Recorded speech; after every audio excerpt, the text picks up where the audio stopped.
Mangmei Lang was born in Chengdu, China.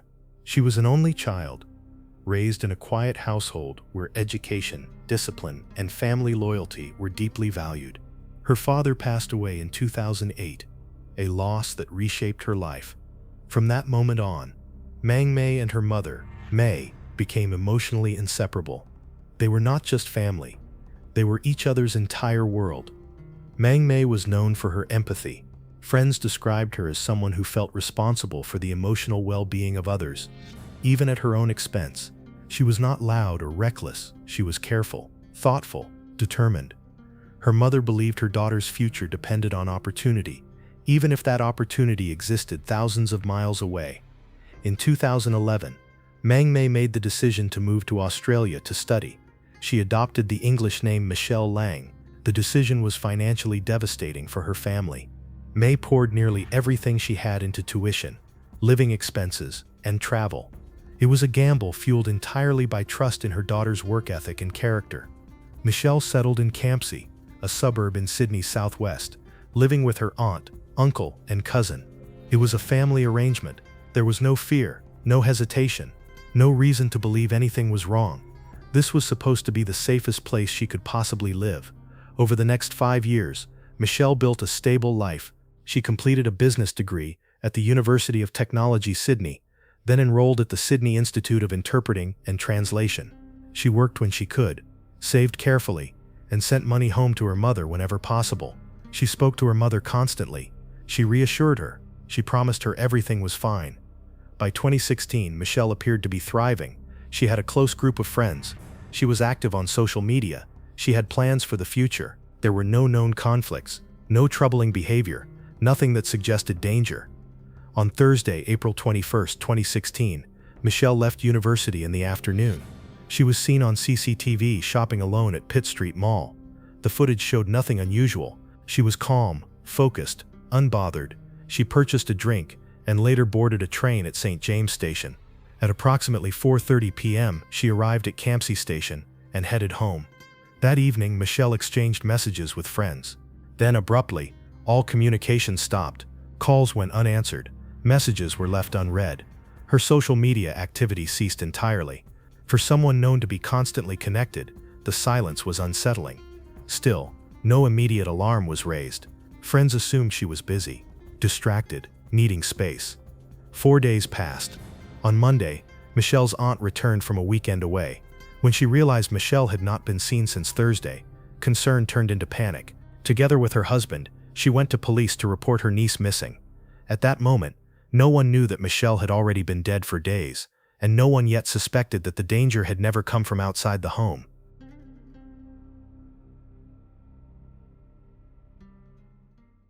Snapper Point Blowhole sits along the New South Wales Central Coast, a place known for dramatic views and dangerous terrain. The rocks are uneven and sharp. The waves are unpredictable. It is the kind of location where accidents happen quickly and rescue is often impossible. On the morning of Sunday, April 24, 2016, a tourist walking near the blowhole noticed something floating below the cliffs. At first glance, it appeared to be a swimmer caught in rough water. But the longer they watched, the more obvious it became that the figure was not moving. Emergency services were called immediately. At approximately 10:30 a.m., a paramedic was lowered into the water by helicopter. The person was already dead.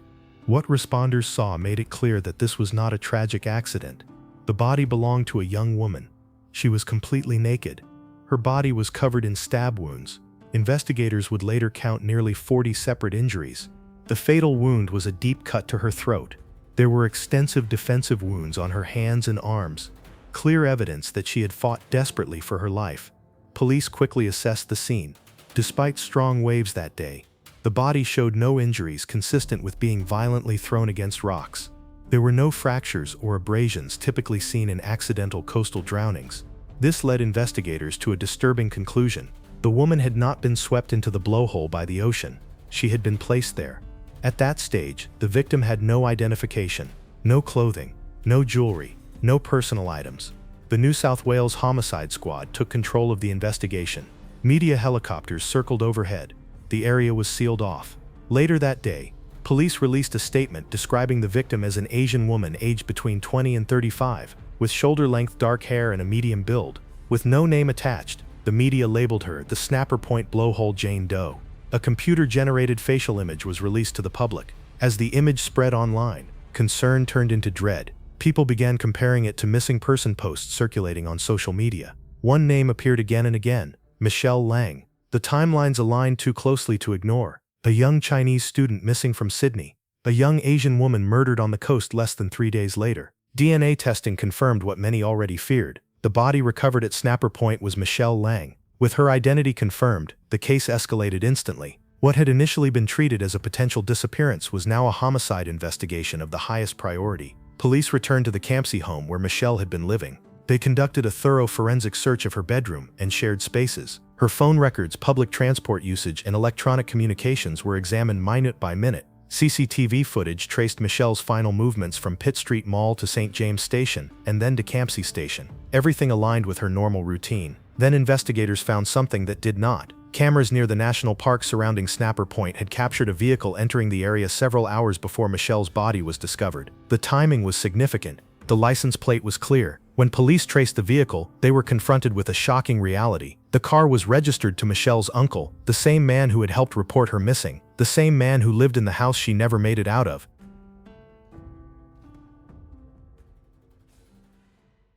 The focus of the investigation shifted inward, toward the Campsie home.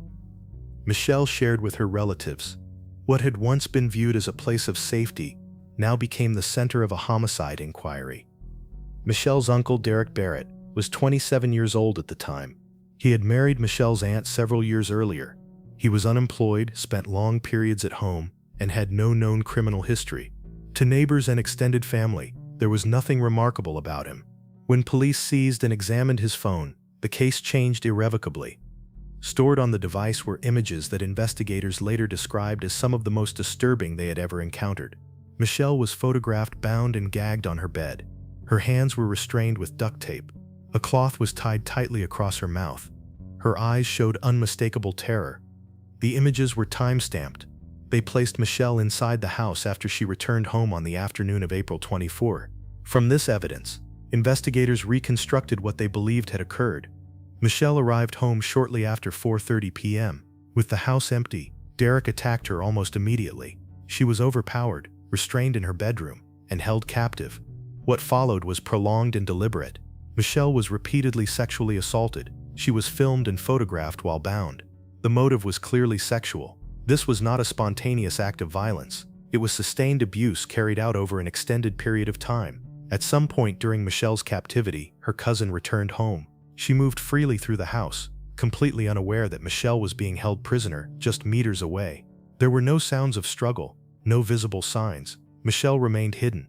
Investigators could not determine exactly how long Michelle was kept alive. What they could determine was that sometime between the evening of Thursday, April 21st, and the morning of Sunday, April 24, Derek killed her. The autopsy revealed that Michelle had been stabbed nearly 40 times. The injuries indicated rage, control, and an intent to dominate.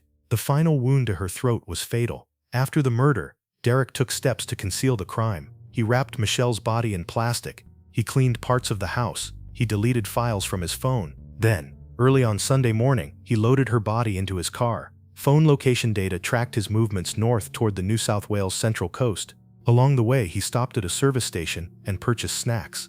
Surveillance footage captured him behaving normally. Eventually, he reached Snapper Point. Investigators believe Derek carried Michelle's body to the blowhole and threw her over the edge into the water below. The location choice was not random. Years earlier, Michelle had visited Snapper Point and posted a photo online, smiling, standing near the cliffs. The place where she once felt free became the place where her body was discarded. Derek returned home. Later that day, he accompanied his wife to the police station to report Michelle missing. When Derek was arrested, he showed little emotion. In court, he sat silently as the charges were read. Michelle's mother flew from China to attend the proceedings. The case dominated headlines both in Australia and China, sparking fear among families of international students. 2 months after his arrest, prosecutors laid additional charges. In total, Derek faced 27 offenses, including murder, detaining a person for advantage, indecent assault, and filming for sexual gratification. 18 months later, he pleaded guilty, but even then, the full extent of his crimes was still unknown.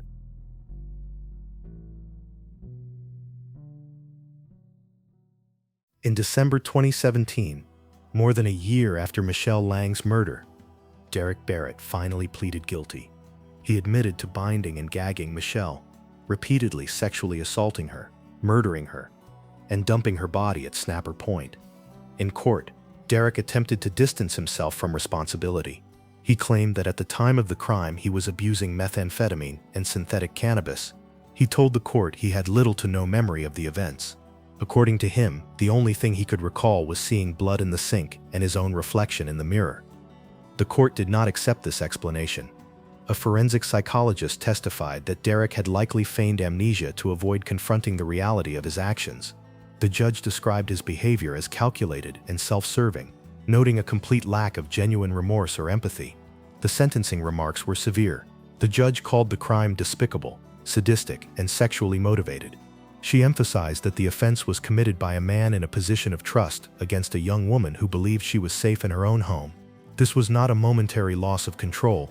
It was prolonged abuse followed by a deliberate killing. Derek Barrett was sentenced to 46 years in prison with a non-parole period of 34 years. While not technically a life sentence, the judge noted that he would likely be an elderly man before ever being eligible for release. For Michelle's family, the sentence brought no relief. Her mother had already lost her husband. Now she had lost her only child in one of the most brutal ways imaginable. But the case was not finished. In November 2019, nearly 3 years after Derek's conviction, police received a call that would reopen the wound. An elderly woman with dementia had been found holding a heavy-duty USB drive in her home. She believed it was a toy and could not explain how it came into her possession. Her daughter plugged the USB into a computer. What she saw was so disturbing she immediately contacted police. The USB contained 9 video files and 13 images. The footage showed Derek Barrett filming himself sexually assaulting and torturing Michelle during her captivity. In one video, Michelle's hands were bound so tightly they were swollen and discolored. At one point, Derek cut the tape off with a large knife, retied her hands, and continued the assault. The USB also contained voyeuristic recordings of Michelle and Derek's stepdaughter, secretly filmed while sleeping and showering. Some footage showed Derek touching himself while watching the recordings. Police were able to match several of the files to images Derek had deleted from his phone just days before his arrest. How the USB ended up in the elderly woman's home remains unclear. Investigators believe Derek discarded it near his former residence, possibly hoping it would never be traced back to him. 17 new charges were laid, including aggravated sexual assault and indecent assault. Derek pleaded guilty again. During sentencing, the judge stated that if the full extent of Derek's crimes had been known in 2017, he would have received life imprisonment. Legally, the original sentence could not be replaced. Instead, the court added 2 additional years to his non-parole period.